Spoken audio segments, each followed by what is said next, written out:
This is the continual evolution of the East Coast beat. I'm wearing a hat. It was 98. It was at least 96 degrees today when I checked, and I think it was scheduled to be 98. I can either wear the hat or I can go. I go. I'm. I'll smoke with you like Cheech and Chong. I'll ride with you like Geronimo. You know what I'm saying?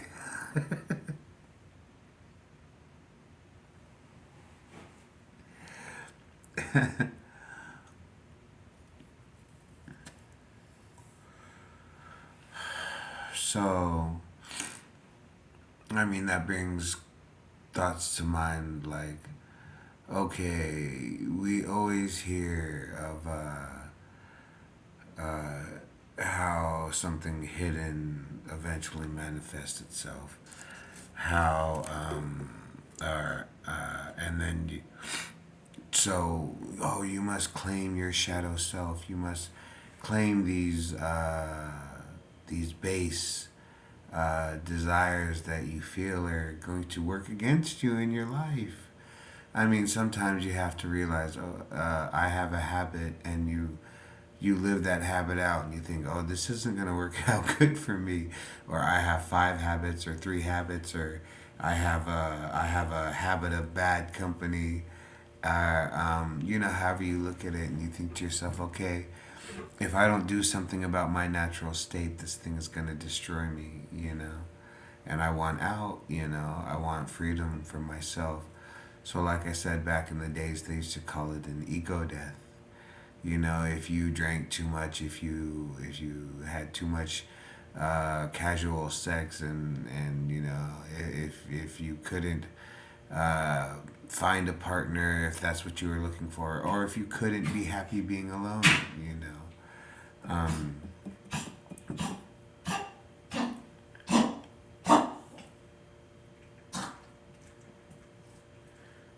the ego death is not so much that we would all become the same thing. It's just that we would all come to the same understanding of an experience. Um, One man says, everything that means anything to me in life comes with no price tag. There's no money that could be equated, there's no value, you know, but the worth of it has no monetary exchange. I couldn't buy it, regardless of whether or not it takes money to have it, or to maintain it, or to own it, or to feed it, or whatever. They think all the richness in my life is everything other than my money, other than my possessions. It's my relationships, it's my friendships, it's my intellect, it's my mindset, it's my sense of humor, it's my killer be killed attitude. You know what I'm saying? It's my concrete jungle. It's my boogie town. It's my downtown funky town. You know what I'm saying? I'm not only the I not only get 50% at the door. I get 50% of the cab. Because half the time I'm driving one myself. Because you know, if I get 2 or 3 good nights of sleep, that means I'm probably gonna be up for a little bit.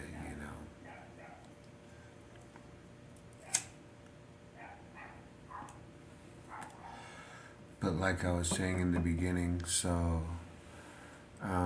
there are things we know and then things that we don't know, and sometimes we come to this area in our life where we have to make a moral decision, and that morality is something that maybe someone else might understand, or maybe even a million people might understand. But at the moment, it's your morality, and you may have clues or visions or hints or guides in that moment of how to live that moment. So that when you're older, you can look back and say, that was my life. I was younger. I did good. I could have done better. At my age, I would do it this way, you know. But you know, oh, I would never be put in that same situation again. You know, it was a once in a lifetime thing. Everything from running your first, you know, mile to the first time you bench press, you know, you bench press 200 pounds. You know, I remember that time specifically. First time I incline pressed over 200 pounds. Um, it meant something to me. I mean, in the grand scale of thing, you know, Flex Weeder magazine and Muscle and Fitness weren't, you know, banging down my door asking me for my uh, egg white protein, you know, recipes and all that other stuff. But, you know, for me, it meant something, you know what I'm saying? So many things came to mean something in my life, and I think that's the richness of my life, and that's why sometimes when I sit with people, I wait to hear the richness of their life.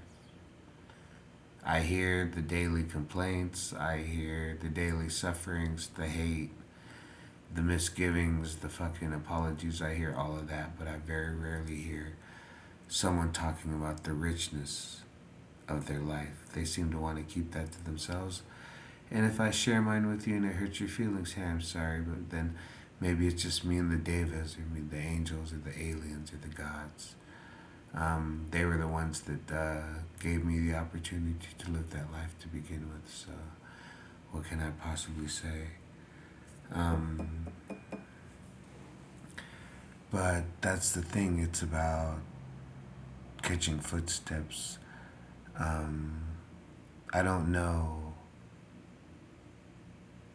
the truth, and I don't write the truth. I speak it as I hear it on the breeze.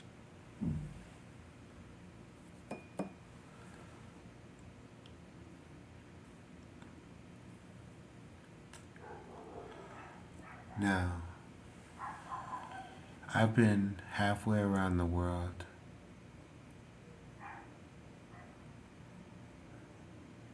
and there have been times where walking through cities I've never been in, I would search the windows for one that would take me away from the one that I kept thinking of.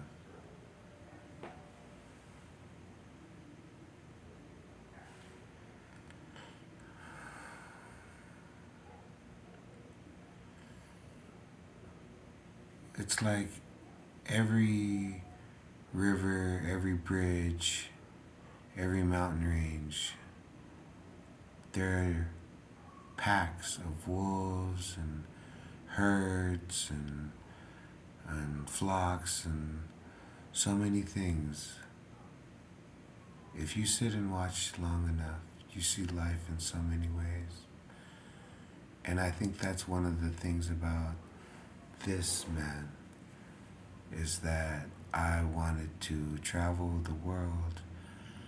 Um, I wanted to taste dark chocolate and strong beer, and I wanted espresso, you know, and ice cream and you know, rum and whiskey and tobacco and all these things. I wanted to know what it was like to drink a vodka in a techno bar, you know. Why not? Some people want to climb Mount Everest. Some people want to start a $9.5 million business by the time they're 25 years old. With the options I was given, I just wanted to dance with the smart, soft, sad, funny Hungarian girl, you know, and drink a little vodka and watch the river roll by. So at my age right now, can you hear the dogs? So at my age right now, um, you can't step into the same river twice No, you can't take the first step twice. A river flows. Every day you walk, every day you wake up, when you open your eyes, you look around, it's a new day. Now, it may seem familiar, or you may have so many of the same kinds of days, but there are days that are just spectacular. The first smoke of the day is good, the coffee's good, you're hungry enough for breakfast. There's just enough sunlight, and the breeze to warm your skin but not make you sweat, or whatever your favorite days are. But, something like that, that'd be a good day for me. A day where I could go outside and sit in the sun and maybe do some stretches, throw a little side kick or two, maybe a push up or two even, in the morning sun, before it got too hot for the day. Like I said, I could have been this, I could have been that. And, you know, I made some decisions because I come from a small family and we didn't have a lot. And what we did have, I was not going to burn behind bars trying to fight some system that I just felt that I don't think I still understand to this day. And maybe that's what frees me from it, is because I don't get locked into this fight against a system. If it's a system, it's a system. As I've always known, we all die.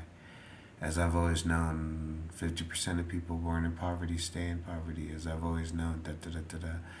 And as they tell me that these things are no longer true, then they're no longer true. But what motivated me when I was young was that I saw somebody eating an ice cream, and I wanted an ice cream, and I didn't have any money, and he pulled out this coin out of his pocket, and the guy gave him the ice cream and even gave him some coins back. And I figured, okay, well, if that's what it takes to get the ice cream, I gotta get one of those coins.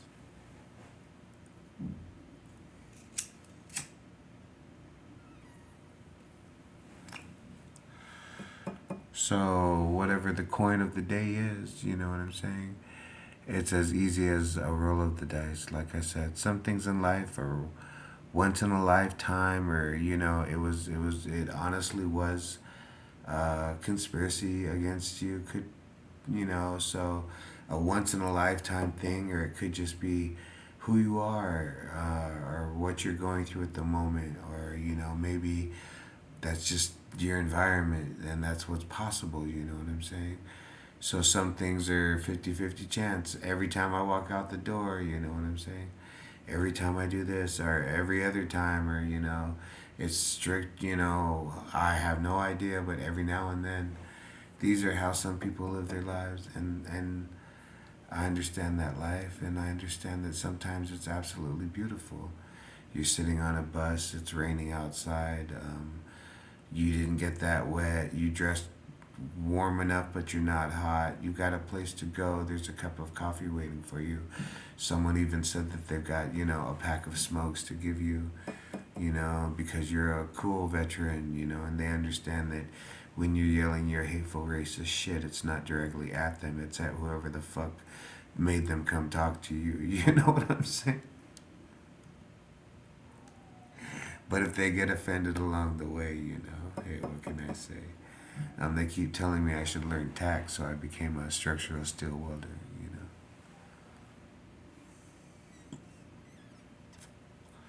City of, certified, long expired, you know what I'm saying?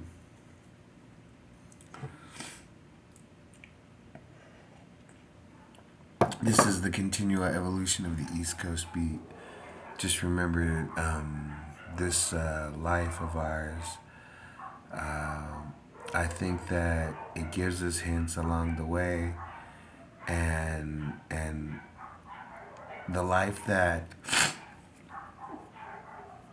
okay, just for example,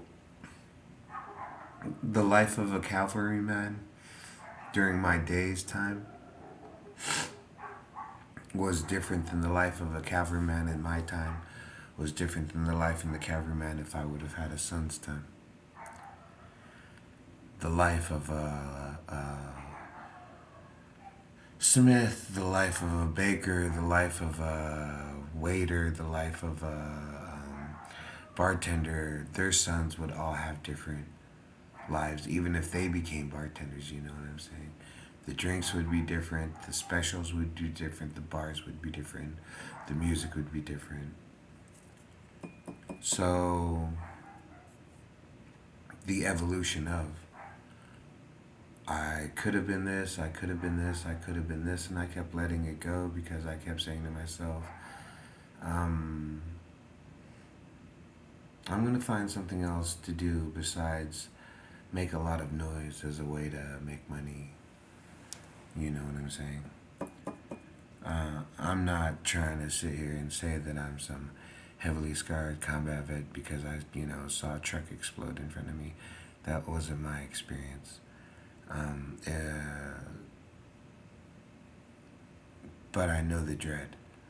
I know the uncertainty, and I know telling myself when I get back that if I never, I remember thinking at one point when I was in basic training, they made me low crawl, and I was low crawling, and I kept the rifle on my forearms. I didn't let it touch the ground, you know what I'm saying? And I was low crawling in a field at night, and I remember thinking, if I do this right, after the army, I'll never have to carry a weapon again. As a trained soldier, I said, if I do this right, I'll never have to carry a weapon again.